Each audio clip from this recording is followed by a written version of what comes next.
শীতের মধ্যে শীতের পিঠা খামু না সেটা কি হয় কোন দেহি ইন্নাকালে ঘুমে গুনে উঠা দেখি মোর মায় মগলে গিয়া পিঠা পায়েস রাইন্দা বইয়া রইছে। হ্যালো এভরিওয়ান, আসসালামু আলাইকুম। কেমন আছেন আপনারা সবাই? সকাল সকাল ঘুমে গুনে উঠা দেখি জম্মের শীতের মধ্যে মোর মায় কতগুলো চাউলের গুঁড়া কুটে লইছে মগলে গিয়া পিঠা বানাইবে। দুসুতে বানাইবে বলে মগলে গো পিঠা বানাইবে হের লেগে চালগুলা ভালো মতো লবণ পানি দিয়া ভালোভাবে গুলে লইতে আছে। আর চাইলের গুঁড়াগুলো অবশ্যই আপনারা গরম পানি দিয়ে গুলে লওয়ার চেষ্টা করবেন। মায় চাউলের গুঁড়া গুলাইতেছে, এদিকে মোর ভাই নারিকেলটা চুল্লা ভালো মতন কুড়াইয়া লইতে আছে। কারণ আইসগো যেহেতু পিঠা বানাইবে আর পায়েস রানবে হেতে তো নারিকেল লাগবেই। নারিকেল কোরাই না শেষ হইলে মোর মায়ে চিতই পিঠা ভিজানোর লেগে খেজুরের গুড় আর এলাচ দারচিনি বয়ে দিছে। আর ওদিকে দুধ যেহেতু লাগবে দুধও বয়ে দিছে। দুধ উতলে গেলে সেই গুড়ের মধ্যে দুধগুলা ডাইলা দিছে। দুধ ডাইলা দিয়ে হের মধ্যে কতটি না হইলো দিয়ে দিছে। আগে পিঠার লেগে দুধটা রেডি করে এরপরে আইসে পিঠা বানাইতে। এখন চাউলের গুঁড়াটা ভালো করে নাড়াচাড়া কইরা পিঠা বানানোর হাজের মধ্যে দিয়ে দেওয়ান লাগবে। হাজের মধ্যে পিঠা দিয়া এটাই কিছুক্ষণ ডাইকা রাখা লাগবে। 5 মিনিট ডাইকা রেখে এরপরে ডাকনা উড়াইয়া পিঠা যখন হইয়া যাইবে তখন সেগুলো উঠে লওয়া লাগবে। দেখেন পিঠাগুলো কত সুন্দর হয়েছে। আমার মায় উঠে পিঠাগুলো এক জায়গায় রাখতে আছে। পিঠাগুলো বানানো হইয়া গেলে দুধের মধ্যে ভিজিয়ে রাখছে কিছুক্ষণ। তারপরে আমরা সবাই মিলা পিঠা আর পায়েস একসাথে বইয়া খাইলাম। শীতের দিনে পিঠা পায়েস খাওয়ার মজাই আলাদা। সকালে তো পিঠা পায়েস খাইয়া শেষ করলাম। এদিকে দুপুর বেল হয়ে গেছে, এখনো দেখি সূর্য উঠে নাই। তখন মাইরে কইলাম, মা আইসগো আর কিছু রান্ধো না, আইসগো খিচুড়ি রান্ধো।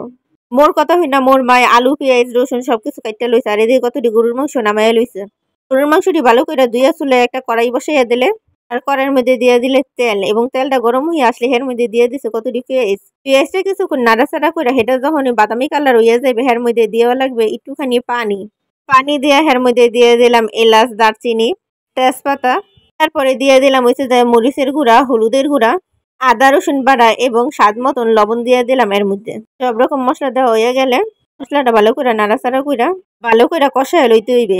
মশলাটা কিছুক্ষণ নাড়াচাড়া করে কষায় মশলাগুলো যখন তেলটা আলাদা হয়ে যাবে তখন এর মধ্যে দিয়ে দেওয়া লাগবে গরুর মাংসগুলো সব দেওয়া হয়ে গেলে ভালো করে নাড়াচাড়া করে মশলাটা মাংসের লগে মিশিয়ে লইতে হইবে। মশলাটা মিশিয়ে ভালো করে কষায় লইতে হইবে। পরে মাংসটা সিদ্ধ হওয়ার জন্য একটু ডাইকা রাখুন লাগবে। কিছুক্ষণ ভালোভাবে রান্না করার পর মাংসটা যখন হয়ে যাবে তখন চুলা এগুলো নামাই এলুমো। খিচুড়ি রান্নার জন্য মুগ ডাল গুলান একটা কড়াইয়ের মধ্যে একটু বাইজা লওয়ান লাগবে। মুগ ডাল গুলো যদি বাইজা না লই তাইলে গন্ধ আইবে। এই পান্নে আগে মুগ ডাল গুলা ভালো করে বাইজা লওয়ান লাগবে।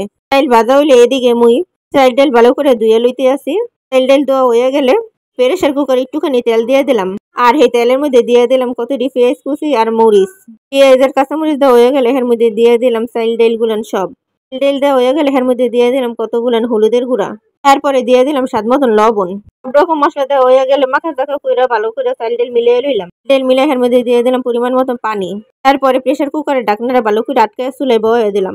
ওরে আল্লাহ, বনের 5 মিনিট পরে দেখি প্রেসার কুকারে দিছে সিটি। এরপরে প্রেসার কুকারে গুনের ঢাকনাটা সরাই দিয়ে মুখ খিচুড়ি হইয়া গেছে। ঠান্ডার মধ্যে গরম গরম খিচুড়ি খাওয়ার মজাই আলাদা।